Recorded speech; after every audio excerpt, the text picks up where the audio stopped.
Howdy folks, on the workbench today, well, down on the floor at the moment, we have this old Gibson powered by two EL84s. It's actually a reissue kind of thing. I think these were built in the 90s.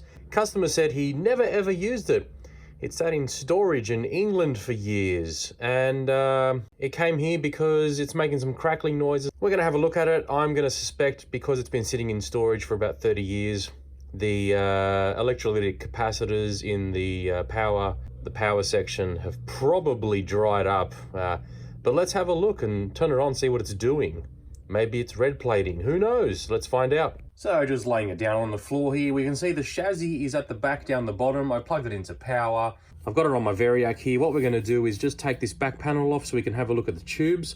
One of them looks a little bit milky on top there. One thing to notice is, because it is a UK model, it says 230 volts AC, not 240 like we have here in Australia. So let me take the back panel off and we'll see what it's doing.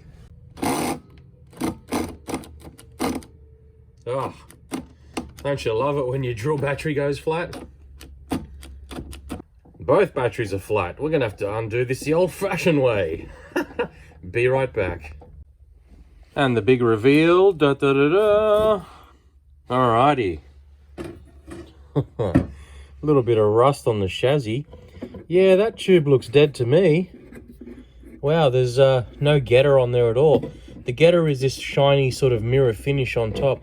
So that tube may be a goner. Let's pull it out and have a proper look at it. Yeah, that's definitely dead. We'll plug it in and see if it turns on or anything. Alrighty, so we can see some heaters lighting up here on the power tubes. There's some Sovtech EL84s. The guy said he never used them, but there's some pretty decent black marks on the inside of the glass here. So, interesting. Yeah, they look okay. Coming over here, however, that one's definitely lighting up. This one here, I think we're just getting a reflection. Yeah, see, you can see that little glow in there? That's my fingers blocking the reflection from... So this tube looks like it's dead.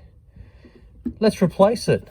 Alrighty, so I've put this 12AX7 in. I've zoomed right in because it's a very, very, very faint glow there. We can see just there, and underneath, I can just see it there. And I want to take my finger away, you can see it a bit nicer.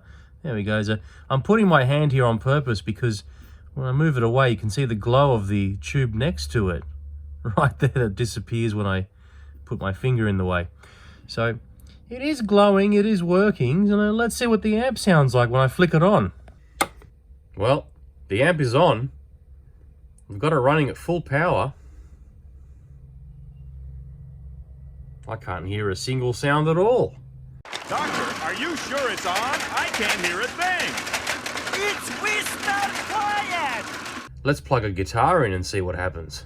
All right, folks. Well, I've got my strap plugged in, so you'll have to excuse the static. Got the amp running for about half an hour, warming up. No red plating, no issues. It was just that preamp tube that was blown.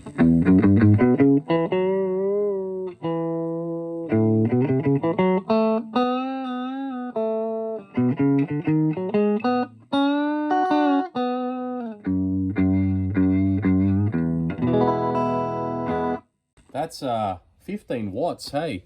I am sitting right in front of it. It's a nice compact 10-inch speaker. Hey guys, nice and simple repair for this one. Like I said, it has been heat soaking for half an hour. There's no sign of red plating, no issues, no funny noises. You can hear the amp is quiet. Oh, sure it's quiet in here today. Yes, a little too quiet, if you know what I mean. I'm afraid I don't. You see, bees usually make a lot of noise. No noise! Except for that bird out there. Slight little hiss there, but the amp is turned up all the way. That's pretty good. Anyway, folks, simple repair. Sometimes it's a simple problem that just needs fixing. And in this case, it's a $50 valve. Unfortunately, 12AX7s cost $40 to $50 these days here in Australia. Unbelievable. Used to be able to buy 2 or 3 of them for that price. Anyway, folks, thanks for watching. I hope you enjoyed this video. Yeah,